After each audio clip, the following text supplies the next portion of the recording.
We're very lucky to have with us for today's ICA brief the Minister Yuli Edelstein, the Minister of Public Diplomacy and Diaspora Affairs.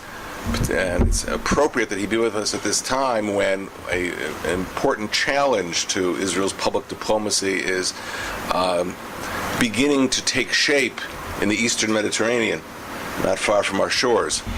But before we get started and I formally introduce the Minister, I'd like just to express my appreciation for the Wexler family who has been behind this initiative to update the press and the diplomatic corps on events in Israel with the most senior people in the Israeli military, Israeli government, and of course among our academic and diplomatic community.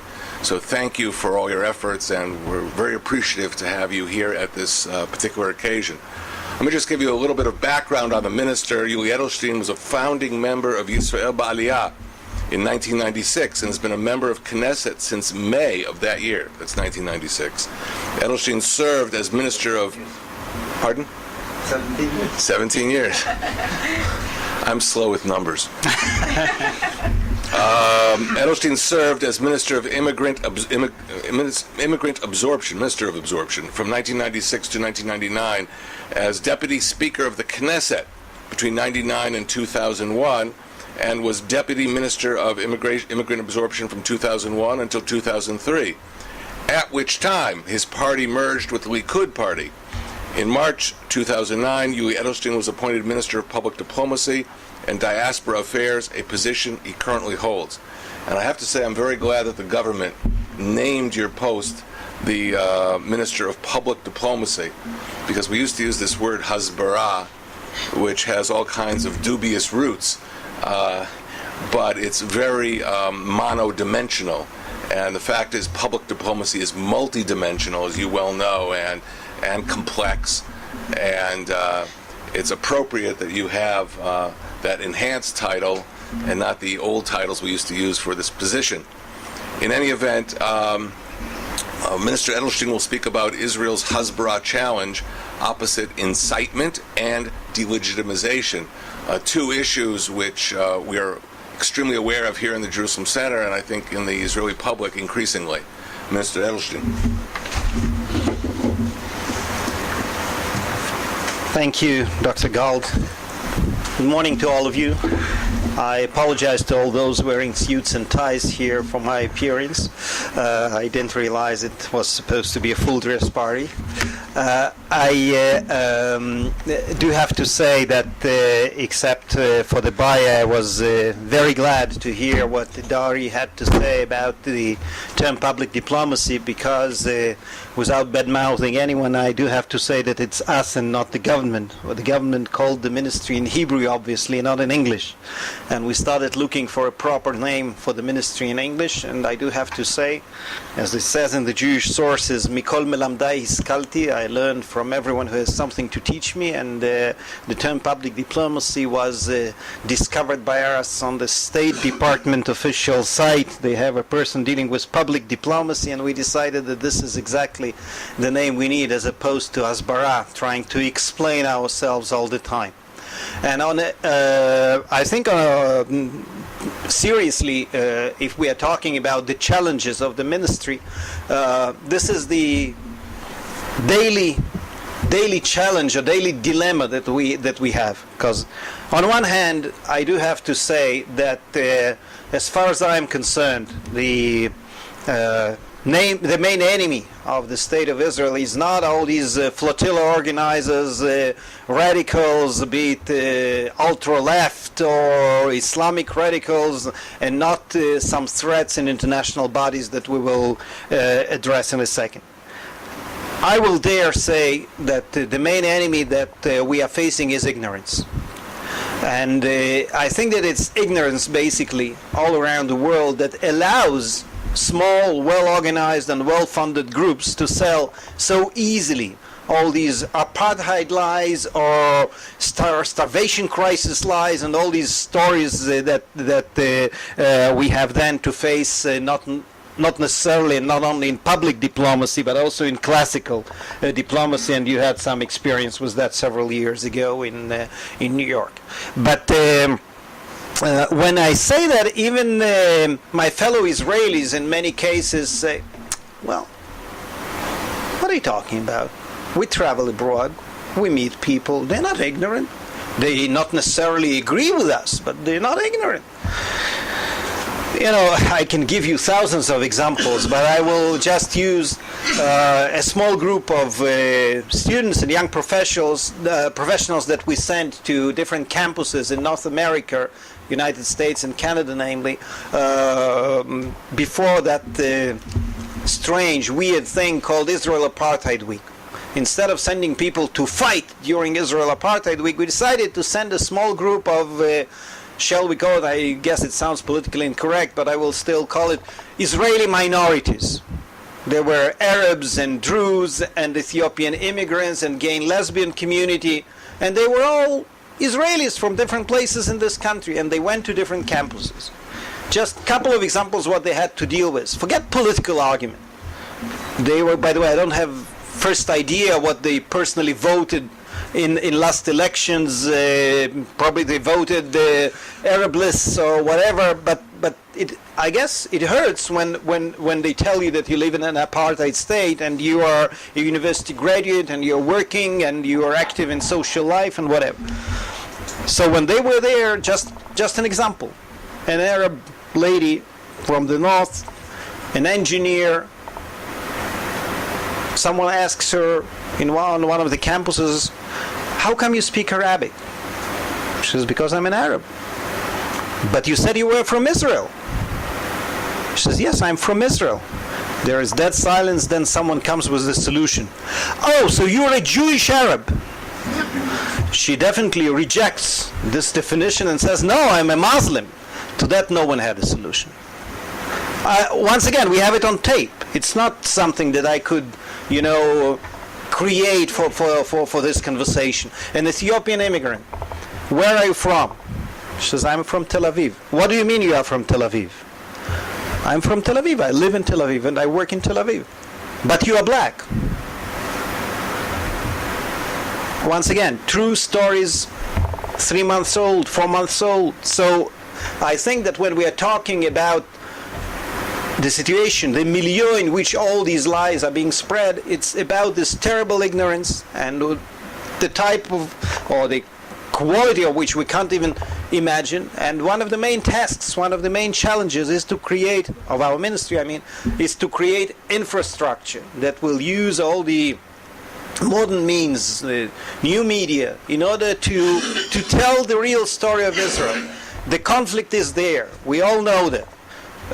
I will dare say that I'm not sure that we have on the left, on the right, in the center, wherever, immediate solution on the conflict. I'm not sure are going 2 months from now, call a press conference and announce that the conflict is over. But there is life. There is life. And if we imagine a TV screen, the conflict is there in occupying what? 10%, 15%, 20% of the TV screen? The rest, we do something. In some cases, I have to explain to people abroad that finally I have a free night and I want to take my wife out. I don't take her out to fight the Palestinians. I take her out to a restaurant, a movie, to see some friends. And as people move very uneasily in their chairs after I say that, I guess some of them think that it's a nice joke, and some of them kind of feel uncomfortable because probably that's exactly what they wanted to ask me when it gets to Q&A. How does it feel that your whole family has to fight all the time? And I think that once again, all these basic things that we kind of take matter-of-factly and don't even notice and don't pay any attention to and don't move around, I think that these are exactly the things that should be used and should be said. Now, it's very nice and very easy to say that, but as I mentioned, we have a daily dilemma, because instead of just talking about movies and ordinary life and achievements and culture and you name it, there are all the time challenges coming that we kind of haven't initiated. Right now, as we all know, like, look at this flotilla. On one hand, there is immediate instinct to say weird, stupid, unnecessary, But on the other hand, as we learned the hard way, it's a challenge. And I think that what bothers me a little bit, there's no doubt that we got much better organized and much better prepared. I guess what happened last year was that attitude of that I just mentioned. You know, we hit people. We can't really understand how come that they call supporting terrorists peace and supporting Hamas working towards the peace solutions or working for the Palestinian people. But okay, they'll come here, we'll tell them to turn around, they will protest and they will wave some flags and that's it. Well, it turned out that that was not exactly the intention of all the people on the ships. And we all know the results. I don't have to repeat it. So I guess this time, if we're talking about intelligence, we are better organized. If we're talking about diplomacy efforts, I think we can even see some results as opposed to what happened a year ago. As recently as 3 days ago, we heard the Secretary General of the United Nations saying loud and clear that this flotilla is not the way to help the Palestinians in the Gaza Strip. And more or less the same sentence were made by all the leaders of European countries, the European Union, foreign ministers, and so on and so forth. But at the same time, we must always remember that when we hear all these interviews or read on different sites that flotilla organizers, be it Irish, Canadian, American, or you name it, Spanish delegation, they're all talking about them being peace activists and 40 years of record in peace movements and all these nice things. My only problem is that that's exactly what they said a year ago, when IHH were operating right under their nose. So they could be innocent, they could be cooperating with them, I don't know. So we are still getting ready for a scenario where there will be a person or a number of people on these ships that will have totally different intentions, and I hope that this time, A, as I've said, we'll have all the proper information in advance, and B, we'll know how to deal with that. Right now, there are lots of difficulties. I would like to take all the credit to Israeli diplomatic efforts, but that's definitely not true. There are things that are not dependent on us, like that general strike in Greece, and things that are just happening, and who knows, God willing, probably we will see that this whole issue somehow dissolves, disappears, whatever we call it. But still, you know, definitely we can't neglect it. Now, the last thing I will mention in this context, because I want to really open it to questions and remarks, is September. And I do have to say that when someone asks me, how are you getting ready for September, I always have to answer in a good old Jewish manner with a question. I have to say, what exactly you mean? Because September is this vote that will or will not take place in the United Nations, the initiative of the unilateral declaration of the Palestinian state. September is that, once again, weird thing called Durban 3, but I can be very, dismissing towards these initiatives. I do have to say that if I would find that person who 10 years ago created that, shall we call it copyright of Israel being an apartheid state and all this theory, I guess I would hire him for my election campaign, because he was definitely a genius in terms of finding this thing and managing to really to cause a serious conversation going on about Israel being an apartheid state. You know, a couple of years ago, during the previous or the pre-previous Israel Apartheid Week, I got a call from one of the radio stations in the United States to comment on Israel Apartheid Week, and I promise you it's a true scene. I was sitting in my office and I couldn't start the interview because I was laughing like madman, because across the table from me was sitting, well, sorry for talking politics, was sitting an activist of the Likud party with a lot of votes that he can influence in the primary elections. And what can I do? He was a Bedouin from the south. So in his presence, and I was definitely courting him and dancing around him and serving him coffee and all of that. And in his presence, I had to talk about Israel being an apartheid state to an American radio station. But at the same time, as we all witnessed, it was a terrible event that happened in Durban. Then probably it was not that high profile, but still not nice what happened in Switzerland. And this year we are expecting this whole show in New York, though we do have to say that several countries, starting with Canada and continuing with the United States and some others, already said that they are not part of it in any form. But unfortunately, we know that that's not necessarily the reaction of everyone. So this is also something that we'll have to deal with and discuss. And at the same time, the vote. Once again, I don't have a clue. We hear different voices. One day, someone says in the Palestinian Authority, all the top leadership, that it's probably a good idea to postpone the vote. Then they have a decision a couple of days ago to proceed with the initiative because the stubborn Israelis are not negotiating. I'll share with you something that, what I can't. If you would ask me whether I have intelligence on that, I don't. But I'll tell you that on one hand, we hear the voices saying, make every effort to start negotiations. And I don't exactly understand what really changed, because we heard Prime Minister Netanyahu from the very first moment saying loud and clear, we want to negotiate without any preconditions. Yes, I guess that later a couple of mistakes have been made in terms of starting playing the game of different conditions, this freeze, that freeze, probably like this and probably like that, and obviously and naturally nothing ever happened with that. So on one hand, nothing changed. The Palestinians want to come and negotiate, as they say, Ahlan v'Sahlan. That would be wonderful. But on the other hand, sometimes, and as I've said, I'm just sharing that with you, sometimes I have this uneasy feeling of this could possibly being a kind of a trap, because as the record shows, I have some grounds for this kind of suspicion of the Palestinians, be it Saeb Erekat or Abu Mazen himself, couple of times appearing for some kind of negotiations and then saying, well, you see, we tried. We did come. The Israelis are not changing their positions. They are not going back to 67 borders. They are not prepared to divide Jerusalem. They are not prepared to seriously discuss the issue of the return of the refugees. So now, for us, there is no choice. We have to go to the United Nations. So actually, I'm a little bit torn on that. On one hand, I do want to see the negotiations starting.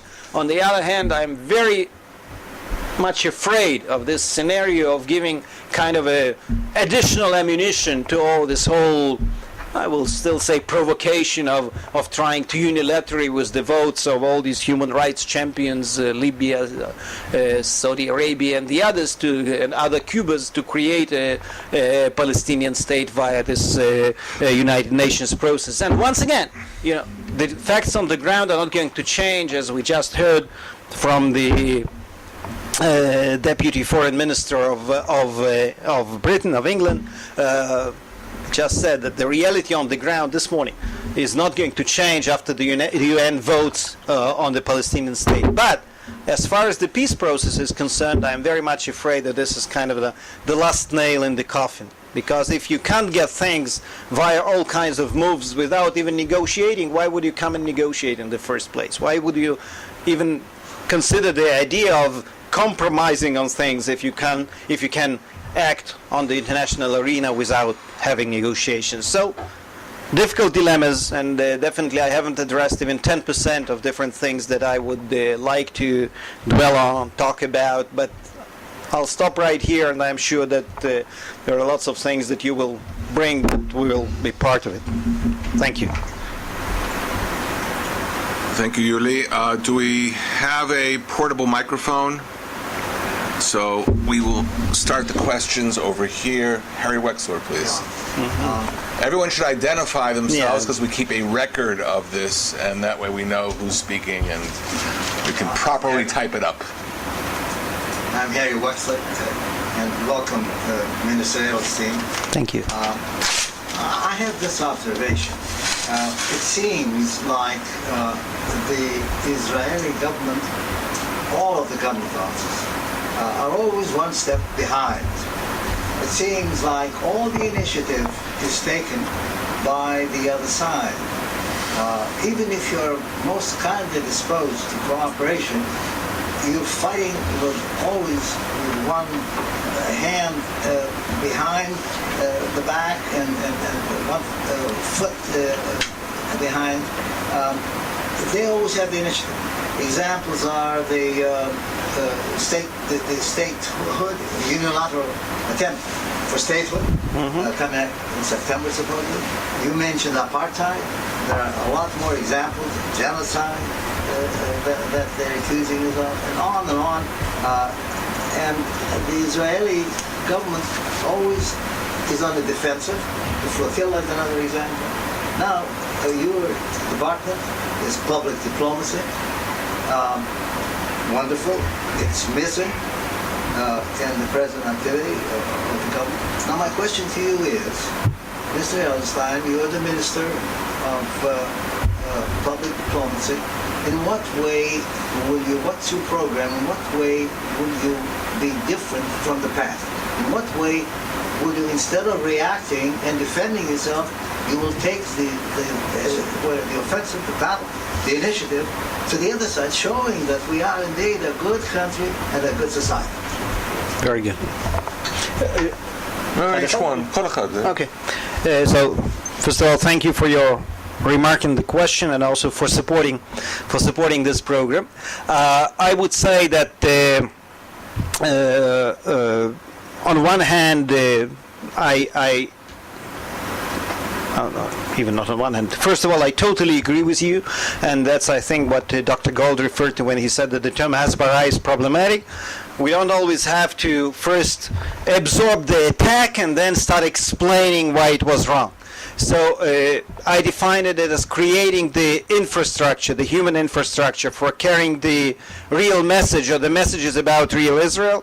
At the first initial stage, we turned to Israelis, encouraging them, providing booklets and internet site with some basic information, encouraging Israelis when they travel, when they talk to people from abroad, to tell the story of Israel. As I've said, providing basic facts and figures too.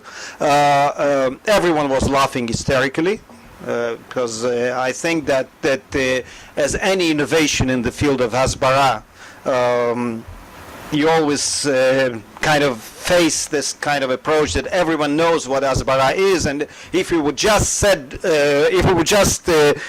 Dr. Gold to 20 interviews a week and not to 10 interviews a week, it will change the situation. If you, Mr. Edelstein, would just say that, I don't know, we are prepared to have the Palestinian state or not prepared to have the Palestinian state, it would change everything. There are all kinds of things that should be happening together. So in terms of our ministry, we turn to Israelis. I can proudly tell you that our site, which is not, well, as they say, nothing to write home about, it's just a brochure on the internet, had, last time we checked, which was a couple of days ago, 2,300,000 hits, and people spend an average of 6 minutes looking for information there. So it means that people are really using these things. Very difficult to check the influence, but they are using the things. We are now working on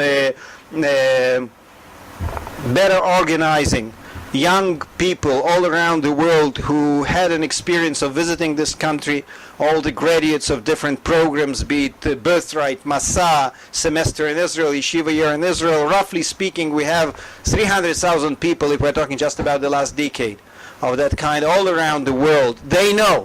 They've seen with their own eyes. We just have to help them carry the message. Once again, I'm not talking exactly about political Hasbara. It's just about Israel as it is. And the last thing I would say about being rather proactive is that we are working on all kinds of initiatives right now in order to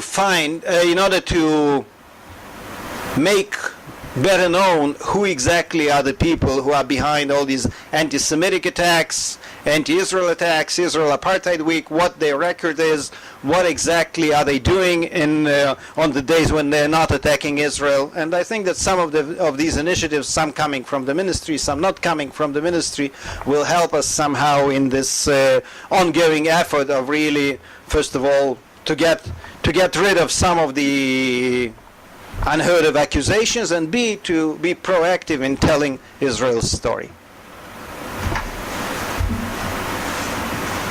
כן, חס בבקשה.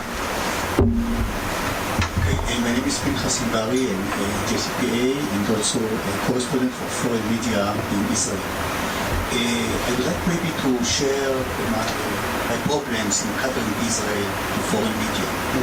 It is very much easier to have good interviews with Abu Mazen and Israel and even with Hamas leaders, but it is extremely difficult to get any quality interview with an Israeli leader. So I'm Israeli and patriotic. I can easily go to Abu Mazen, go to Fayyad and do my job. But no, I want less Fayyad, less Abu Mazen, and go more to Netanyahu, to more go to Lieberman, etc. Impossible, impasse. You cannot get interviews. Well, I would, first of all, I understand what you're saying. I will divide it into two. I won't even pretend that by organizing better the government press office or by doing a couple of steps on that level, we can kind of decide for the Prime Minister and his staff who is he talking to, on what level and how.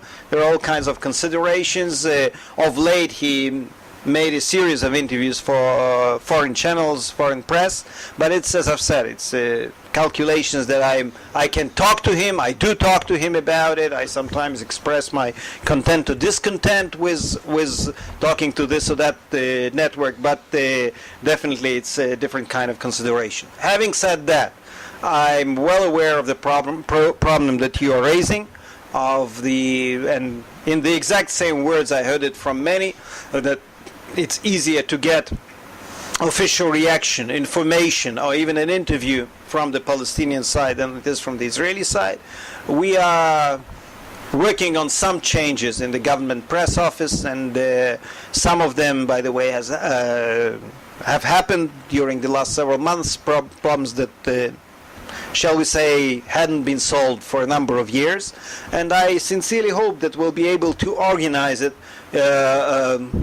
so that it will be a little bit easier. I'm even talking about very simple things. For those, there are probably other journalists here too that work with foreign press. The government press office, even physically, is in a place called Beit Agron here in Yerushalayim, which used to be a wonderful place. Right now, it's just out of business, this whole area, definitely not for these purposes. They are moving. They are moving to the area where all the foreign channels are, by the Malcha Mall, into one of the buildings there. We are enlarging. I'm talking already about things that went through all the red tape, all the government procedures, with all the necessary confirmations. They are moving there. We are planning there a kind of a cafeteria and briefings room and all these things. And I have spoken already to some of my colleagues, explaining to them that we'll try to put a schedule where once a week, once a month, you name it, there will be a minister or a senior official just for informal conversations, for briefings, and I think that we'll be able to show that there is a serious effort to provide information to foreign journalists. Hi, Martin Himmel from Canadian Television. There's great confusion among many people who watch Israel because among all these groups, Till and others, there's also a lot of Jews, and they get very confused when they see Jews talking one way and Jews talking another way. How do you propose to deal with that? Listen, for those who go to synagogues can turn to the weekly parsha and find out that during the times of Moses he had to face that situation, and as I humbly can tell you that Moses was definitely smarter than I am, I don't have a very good answer. But well, first of all, you're absolutely right. There are Jews that are. The last week we heard that 28%, according to the organizers of the American flotilla, American delegation, 28% are Jews. Difficult, at least when I'm confronted abroad with the fact or with the challenge that, you know, there are Israelis who think differently. I just read in this or that Israeli paper, and usually there's one newspaper, that someone wrote things that are very different from what you're saying. At least in this case, we can say, listen, Israel is democracy. That's true, you know, and we are turning it into something positive about Israel and quoting all kinds of things said in the Knesset, because this is the kind of country we are. And I, after having personal experience of living in a country with different regime, I don't want to be back there. With Jews, it's difficult, but on the other hand, I think that in many cases, it's not just about ideology; it's about the same ignorance we are talking about. And once again, we have to confront it with the critical masses of people who will carry the real messages about Israel. I was talking about cultural and social and other achievements, but it's not only that. You know, I'm just asking myself and you. Someone who was here on one of these youth programs and met Israeli soldiers, okay, just as they are, for good and for bad, Israeli soldiers, children of some of us here in this room, okay, would they believe, and I'm talking about last flotilla, when I'm getting into the studio in New York, and before me there is this Professor Shapiro or whoever, one of the organizers of this flotilla, and he's explaining to the viewers that he knows for a fact that Israeli soldiers, the commanders, while they were moving down on the ropes, they were killing people on the ship, were like firing whole rounds of ammunition at the crowd. You know, all these things, you know, when you know and when you see with your eyes and when you meet people, it's very difficult for you to believe them. So this is what we are trying to do. By the way, we are organizing specifically even delegations of soldiers and officers to go to different places, and once again, not to start with propaganda, to present themselves, to talk about themselves, and it has a lot of influence.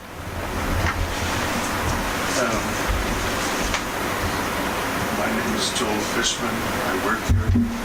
I'd like to make a small point of fact. You had mentioned the apartheid accusation. It actually goes back to about 1964, and it was the Russians who raised it, and also the accusation of racism. I think it appears in the Palestinian Covenant even from that era. These accusations were revived at Durban with the same intention that they were raised in the 60s.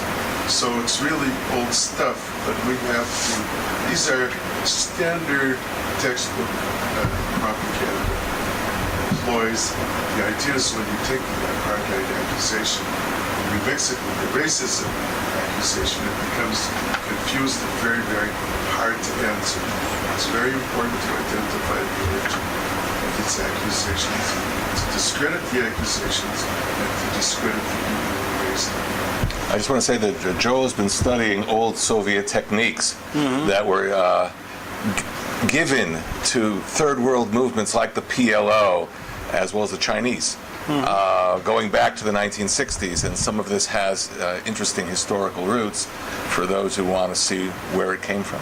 Absolutely. And, you know, just to add, because there's that, like, more comment than a question, and I definitely know and appreciate your work, but for me personally, it's always a very difficult experience, because I remember all these books from the 60s and the 70s. I used to read them, all this Ivanov and the others who were writing all these Be Kosher, Zionism, and all these stories. But for me, it was always part of that regime.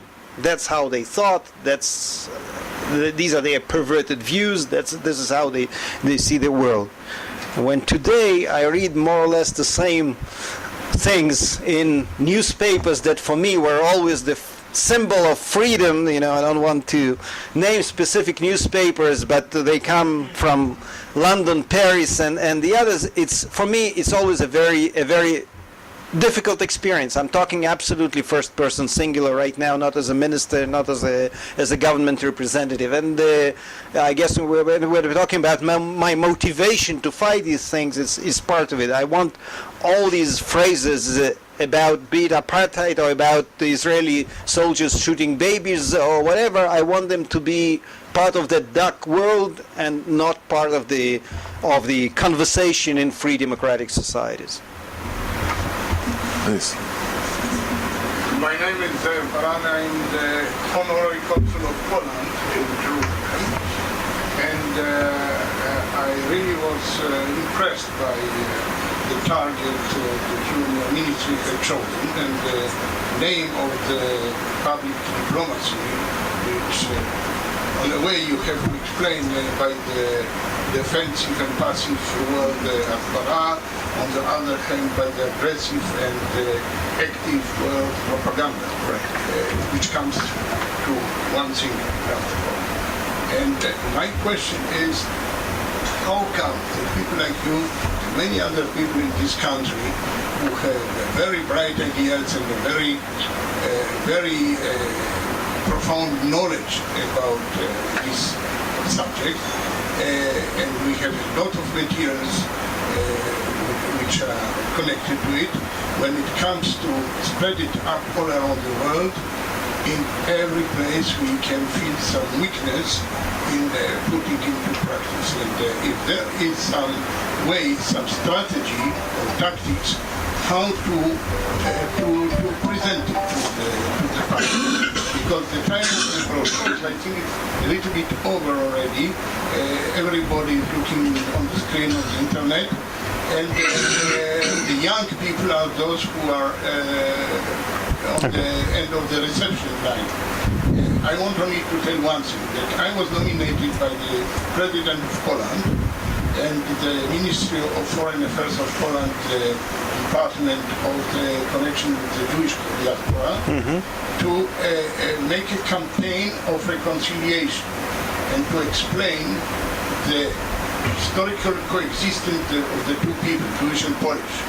And we do it in a very special way, in different stages, and I am extremely interested to find a way to cooperate with you, because we got within 1 year to extraordinary good results through these kind of lectures to the high schools and to creating groups of our young ambassadors who multiply, and they're multiplied also by the media, and they come to a very large amount of people and then change their mind, change their views of ignorance, misinformation, disinformation, and this is the target.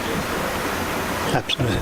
Thank you. And on both subjects, first of all, as your last idea is concerned, you're most welcome to contact us, because the ministry, among other things, we were talking here about public diplomacy, but it's also Ministry of Diaspora Affairs, as you know, and part of it is combating anti-Semitism, Holocaust remembrance. We are closely cooperating, by the way, with the Polish government too. As you know, there was just government-to-government meeting, and I had the pleasure of having meetings with my counterpart there, Professor Bartoszewski, and we discussed these things, and ministers of education also discussed the exchange programs and others between young people. So you're most welcome to contact us. On the first subject of spreading the ideas, first of all, as I said, I don't see any other way than human infrastructure. And we sometimes, in brackets, I would make this comment, we sometimes get angry. We have this tendency in Israel at foreign correspondents. How come they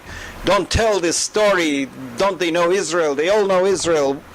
I do have to say that we must always keep in mind that the very fact that we have 1,500 correspondents covering Israel and the area here, and the very fact that their articles, reports, and whatever are welcomed by their, once again, papers, channels, or whatever, is because they're here to cover the conflict. I'm not sure that even if Pinchas or Martin or whatever the case might be would try to put in a nice article about someone getting a Nobel Prize or some achievements of Israeli theater or Israeli Heidig, this will be of any interest to listeners, viewers, readers, or whatever. So when we are talking about changing the image of that scene, it's about internet and about all the possibilities that it gives. And also I would just once again in brackets say I also dismissed the brochures, the printed materials, and said it's old-fashioned. We all have to work in the on the web, in the internet.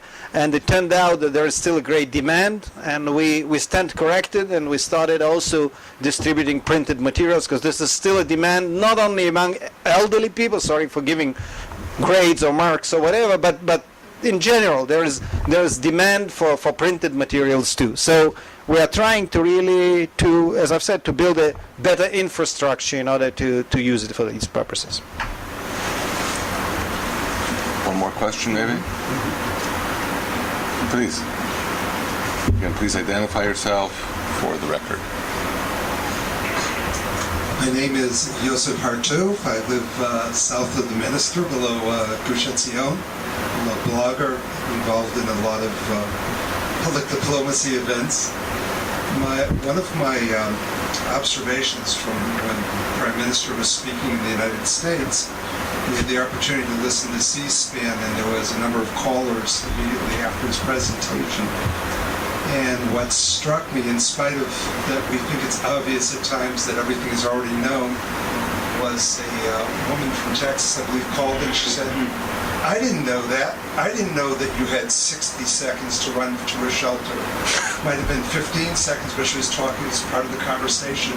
Defensible Borders. Now, the JCPA has put out numerous material on these issues. A wonderful YouTube video on defensible borders, but I still find, I believe this would fall into the minister's far more so, that a lot of the material is privately issued or issued through foundations such as JCPA. A lot of it passes through my own domain of my blog along the way.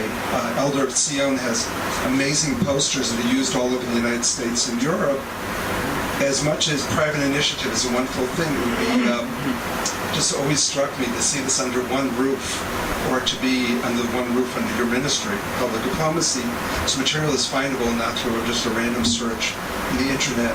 And a second point, in terms of part of our public diplomacy efforts abroad, I would wish to think that our embassies and other embassies, other consulates, that when a representative of the State of Israel wishes to speak in London or speak at UCI Irvine, that everybody would understand that it's in the interests of all parties concerned that they be able to speak, and that it's not a hostile atmosphere of the mob on the streets in many of these countries, and that perhaps from the side of the Medina, from the side of the state, that we can encourage the protection of our citizens when they want to express themselves on a platform.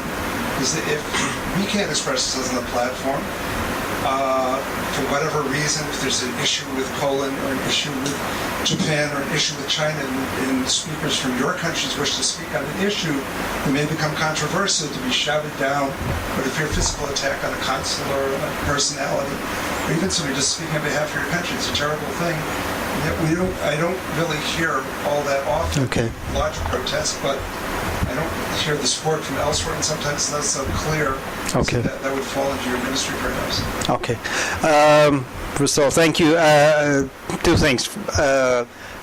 I absolutely agree when you say that we have to use the best practices and the best materials of different institutions. By the way, I haven't mentioned it. It's like motherhood and apple pie, but I will still say that there are lots of non-government organizations that are really devoting their time, efforts, in many cases even their personal money, because the funding is not always available for all these efforts of reshaping and changing for the better the image of Israel. Definitely we are always grateful. We are using some of these materials, including, by the way, some of the materials developed here, giving the proper copyright, whatever.